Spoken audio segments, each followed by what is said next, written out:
Welcome back to another episode of the 20 Survival Guide. This is your host, Emily Astley, and today I wanted to talk to you guys about a skill that a lot of people struggle to get to that top tier level of success because they just don't have it. It is having a great EQ. When I say EQ, I mean emotional intelligence. You obviously have your IQ and then you have an EQ, and your EQ is how good you are at being able to detect emotions and build relationships with people. What an EQ essentially is a skill to manage your own emotions and use it to relieve stress and be able to be so good at empathizing with others, which then helps you to reduce conflict. Having really good emotional capabilities and emotional intelligence is something that you cannot be successful without.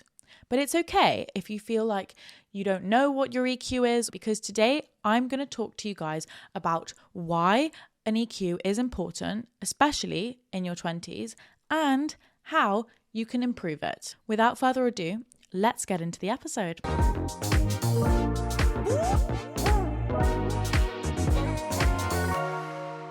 Firstly, I just want to welcome everyone. If you're new here, I thank you for taking the time to listen to this podcast, and we love having you in our little community. And if you're an old listener and you're old but gold and you've always tuned into these episodes, thank you for coming back and listening, because it means the world to me and I appreciate you so much. Welcome to our little community. So first, we're going to start off with why an EQ is important, why having a great EQ is important. And this is true in all aspects of your life. So having a great EQ is important for your personal life, so your life and your relationships with your friends and your love life, but also your professional life, so your career and your relationships with your colleagues and your boss.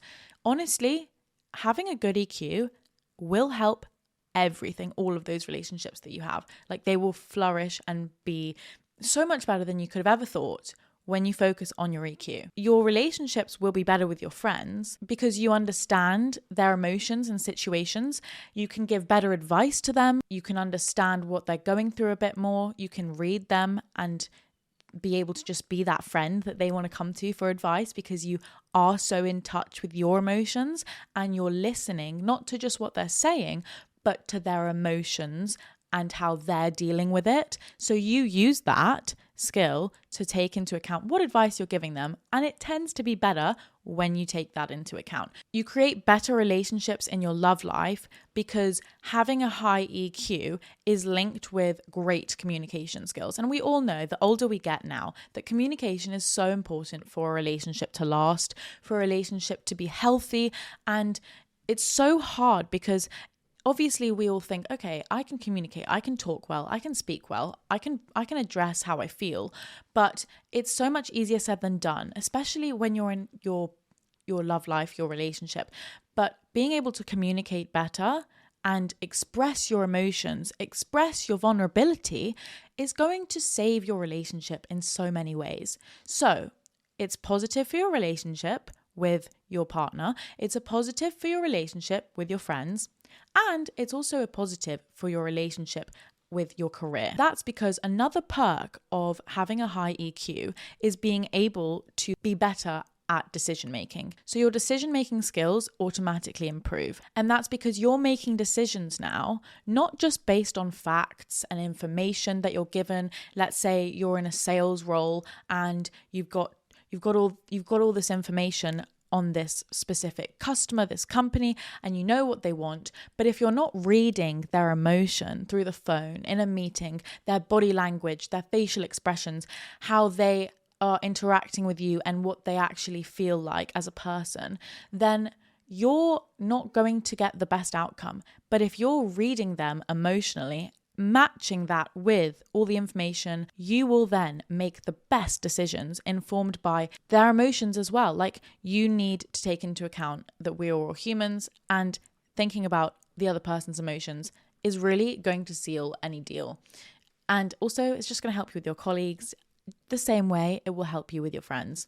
So that is really the core and key reason why you need a high EQ. You need to focus on your EQ and work on it in order for it to be the best it could be.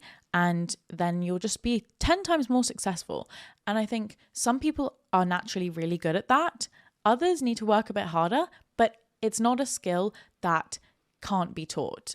And that is what we're here to talk about today, because it's a topic I'm really interested in. And I actually have done some research on this, guys, because I wanted to explain to you so you can understand a bit more as to why it is so important and all the components of an EQ, because there's a quadrant, right? And I don't normally go back to my university days where I go and research on academic papers, but I actually did this time, and I went down a rabbit hole and I really found it so interesting because I need to get better at this as well. So it's called Daniel Goleman's Emotional Intelligence Quadrant. And I don't know if you've heard of it, but it's really important, I feel, just to give you guys a bit of context, a bit of background as to what I'm saying is actually true and it's factual. There is 4 elements to this emotional intelligence skill. Self-awareness is 1, social awareness is 2, self-management and relationship management. So we're going to dive into each part, because what I find really is a common thing is that a lot of people say, oh, I've got a really high EQ, but they might be good at some elements of the quadrant, but not all of them. And once you master all of them, honestly, I feel like you are unstoppable. Let's break this down. Number 1 is self-awareness. When I say self-awareness, I mean, how aware are you of your emotions and how you react to specific situations? For example, if someone, let's say a friend, is giving you criticism for something that you do, or maybe they're just like, you know what, you're not really a good listener. And honestly, if your friend's saying that, they're a true friend, because I mean, I don't know, but they might be telling you the truth and they're calling you out on it. But you might then get really defensive and say, no, I'm actually a great listener. I have so many people telling me I'm such a good listener. What are you talking about? Now you're just trying to dig into my personality. That is kind of deflecting.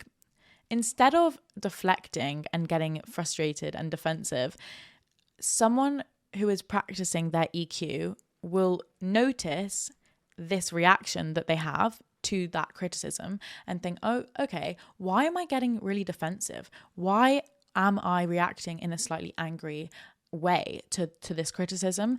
And you need to acknowledge those emotions and understand why you're reacting that way to criticism. The best thing to do is think, okay, I'm going to listen to you. That's interesting you think that.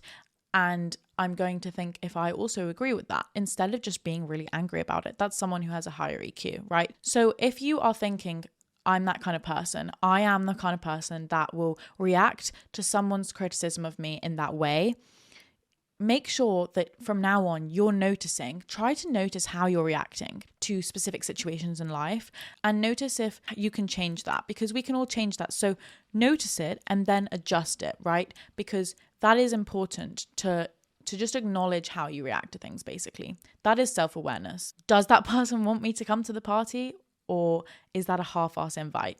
Classic example of being self-aware in situations.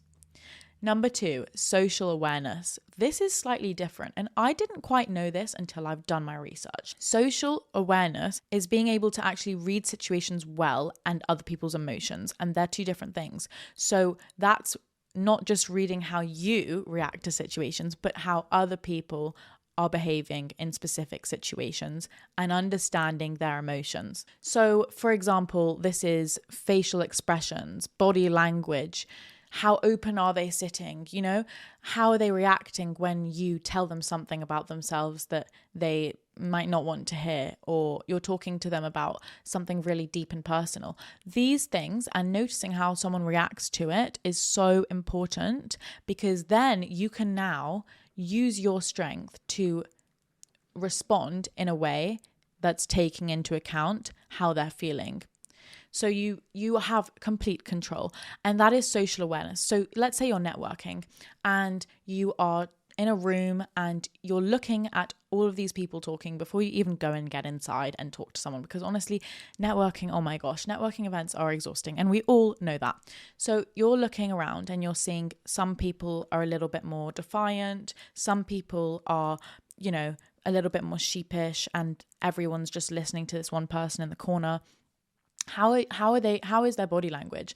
Like, are they open? Are they the ones who are really confident in the room and you can tell that everyone else is listening to that person? Or are they the ones who are just clamming onto a conversation? So if you're telling your friend, I really think that Brad, your boyfriend, is a great person, and your friend thinks, you know what, I actually don't like him and I think he's treating you terribly. You can read their emotions before they even say that. So that's through their facial expressions. Where are they agreeing with you or are they not? Because their facial expressions will actually tell you if they agree with you or not before they even speak. Like your body language speaks before you do. And I just think that's such a powerful thing. And you have to know how to read that in other people in order to be successful in emotional intelligence. Third part of the quadrant is self-management. This is regulating and controlling your own emotions. So this kind of links to the self-awareness because they're both on the similar side, which is all about looking inwards in terms of your EQ. So self-management is how can you manage your own emotions. This is honestly, I think, one of the hardest things to do in your 20s, being at a young age and not having enough experience in the world. So I'm going to give you an example. Let's say you just have you've had a really stressful situation, and okay, we're going to just generalize this. Let's say that you've just got a parking ticket, a parking fine, and honestly, having a parking fine can honestly be one of the worst things. It really can just ruin your whole day, and it's just so annoying. But you're in the middle of a really busy day and you've just got a parking fine. And then after the parking fine, you have to rush inside because you've got a meeting. It's so easy and so easy to let that anger and frustration from having a parking fine affect your meeting and unconsciously just still be there because you haven't shelved that and thought to yourself, okay, that's really annoying, but I'm going to go and solve that after my meeting, after this project that I have. If you can't do that and you're thinking, oh, this is so annoying and I can't shift my focus, that's not regulating your own emotions. That's not being able to compartmentalize your emotions to handle a specific project or focus on a task at hand. That is the key thing, because it's basically letting one thing ruin your day when you have so many other things to do. And I mean, that is just a trivial example because things obviously get more complicated in life, and it's letting little disappointments and frustrations and situations that you've gone through just filter into the rest of your day and affect it negatively. Being able to compartmentalize your emotions are so important, and we can all do a better job at that. I really can do a better job at that because I think I get really anxious and overthinky, and I overthink a lot. So it's really hard to just be like, no, I'm going to stop that part of my brain, stop overthinking, Emily, sit back down and leave that because it's not important and it's going to waste your time and energy. That is self-management. Now, the fourth one ties everything that we've just spoken about together, and that is relationship management. Okay, guys, relationship management is so important. Relationship management basically stands for using how you react to your own emotions and how you read other people's emotions to have the best outcome in any situation, any interaction, any social interaction possible. That's taking into consideration your own emotions, how you react to them, how you read other people's emotions, and use all of that to control a specific situation or social interaction, any social interaction you have. It can be as trivial as meeting a friend or having a business meeting. Literally, all of these are so important, and that is relationship management at its core. So you having good relationship management can actually really allow you to influence people.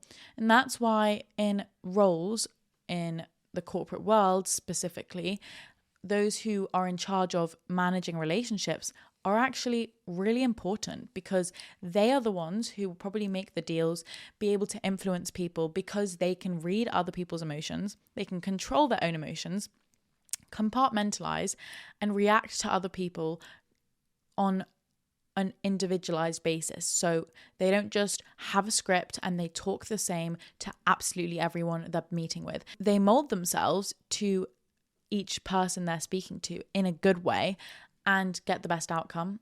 And relationship management is going to help you with whatever you do in life, and especially in your 20s. When I was doing my research, I read this phrase, which is how you describe relationship management, which I really like. And it's basically friendliness with a purpose. And I think that just encapsulates everything. So it's being friendly, but with a purpose. And that means that if you have this skill, you are better at empathizing with others. You're better at taking control of situations. And especially when these situations are difficult, you can break up conflict between people, whether that's yourself and an argument with them, or whether that's two of your friends having an argument. You can read the situation, you can break up this conflict, and you are basically the angel. So, I mean, what more could we want? That is such a skill. It's a soft skill, but it's so crucial for anything you do. That's why I think if you're looking at working on yourself in 2025, which I know we all are in different ways, focus on this skill, having emotional intelligence. It is so important, guys. So you have relationship management, self-awareness, self-management, and social awareness. That is what makes up an EQ. Everyone has different strengths with it. Some people are better at self-management and some people are better at relationship management. But we can all look inwards and think, how can we be better at this? Because you might think, I'm actually terrible at all of this. And that's fine, because you're probably amazing at like tons of other things. But if you want to get better at this, you're in luck, because there are ways that you can practice having a good EQ. So some techniques which I found out, again, in my research, that you can do to practice and train yourself to have a better EQ are as simple as this: active listening. And active listening is when you're talking to someone, you're listening and responding to them rather than thinking what you're going to respond to their questions. So active listening isn't thinking, oh, I know what I'm going to say next after they've just spoken. I'm already thinking about what I want to say. No, it's actually listening completely just to what they're saying and taking all of that in. And you can do that and practice that by your body language and how you answer people when they're talking to you. For example, body language like smiling and nodding shows that you're really actually listening to that person, and you're not just thinking in your head, what am I going to have for dinner? Who am I going to meet after this? You need to show them that you actually care, because they're going to care so much more about your friendship with them if you do. It's also answering their queries with specific questions that are like digging deeper. So, oh, I really am sorry that you felt this way. How can I help you? I'm empathizing with you, which is so important. And I think girls are so much better at empathy than men are. And that is why we are just honestly so much better at having a good EQ. We just are. And that's also a fact. But that is really important. Active listening. When you're in situations with people and you're thinking about something completely different in your head, or you're in a nice restaurant and there's so much noise around you, try not to look at other things and focus on that person. That is also part of active listening. Another way you can practice your EQ, having a good EQ, is by just practicing your own awareness. So trying to tune into how you're reacting to situations. Like we said in the beginning, how do you react when someone criticizes something about you, and just catching yourself and noticing your own emotions. Try and practice that. It's really important. Another great one is staying positive. And I don't just mean, oh, guys, like just stay positive. Like it's so easy. No, I mean, it's not as simple as that. I mean, be encouraging to others. So be complimentary, but make sure these compliments aren't empty compliments. Make sure they're not like, oh, I love your bag. Like, yes, we love that. But I mean more like complimenting their character, complimenting things that they will feel really good internally about, not just their external appearance, but more like, I love the way you handled that situation. I think you're so intuitive with this. I think you've got so much potential for that. Boosting someone up is so important, and it is great for showing them that you have a high EQ and that you're listening and you care about them. Those things are so important, because you're reeling that person in and they're thinking, oh my gosh, that person actually likes me. I'm more inclined to break my walls and my barriers down. If it's a business deal, it's okay. you're listening, you're thinking I'm great, or I'm actually great, so the deal's probably more likely to get done. Do you know what I mean? Another great way to practice this is just by focusing on having great communication with people. Like, practice your communication, whether that's in a friendship, a relationship with your boss, whatever. Practice on your communication skills. Force yourself to communicate instead of just airing and ghosting them because they're really annoying you. You know, that's just not having a good EQ. And catch yourself and push yourself to actually bring up the difficult conversations, because that is where you will see how you actually react to difficult things. And that is really the core of having good EQ, when you can handle those situations. Again, working on staying calm under pressure. I honestly have to say, guys, I am not preaching. I'm not saying that I'm good at any of this. I am just saying that this is something we can all work on, including myself, because I want to be better at this. I think that it's going to take you so much further in your 20s, in your life, when you have a great EQ. And I think everyone has the potential to do it. And that is why it's important to work on staying calm under pressure. Always important. So if you think that you have a great EQ, that is amazing. Or you have friends who have a great EQ, learn from them. Notice their actions and how they're speaking to you and what they say, and kind of mirror them, because I think you can see how someone responds when they have a good EQ, and just almost mirror them if you don't know how to practice these tactics yourself. I think that in 2025, everyone has their own goals. Everyone has their own stuff they want to do this year. But focusing on your EQ is also something you should add to the list, because it is a skill that you can take with you for the rest of your life. And a lot of people don't have it in their 20s. And you will be, honestly, 10 times more formidable as a person if you do. So I just thought this episode was kind of a little bit more educational, which I think I'm really enjoying myself, because I learned so much just by researching for this episode, and I hope you guys learned too. I really want to have a guest on to talk more about this kind of topic. I think it's really interesting, but honestly, again, let me know in the comments, let me know on the Instagram if you do find this interesting, because then I can do more episodes like this. But I just wanted to say that this is a skill that you can all be working on, and I think it is just so important that we all don't speak about enough. So go and enjoy the rest of your day. I really appreciate if you got to the end of this episode. I so appreciate you. I am giving you a massive hug through the screen right now, and I am just, I'm so appreciative of you, because this is our little community and we are growing it, and I am so proud of us. And I know that if you've got to the end of this episode, you are genuinely here to better yourself, and you should feel amazing about that, because look at you. You're probably 10 times more strong and intelligent than you were before you even listened to this episode. So if you enjoyed it, please like and subscribe. Please subscribe, whatever channel you're watching this on. If that is, go and follow on Apple, Spotify, YouTube, you name it, because it actually means so much for the podcast and it will help us grow this little community, which I love. If you are feeling nice and you want to do a good deed today, just go and subscribe, and I shall see you next week. Love you all. Have a great week. Bye.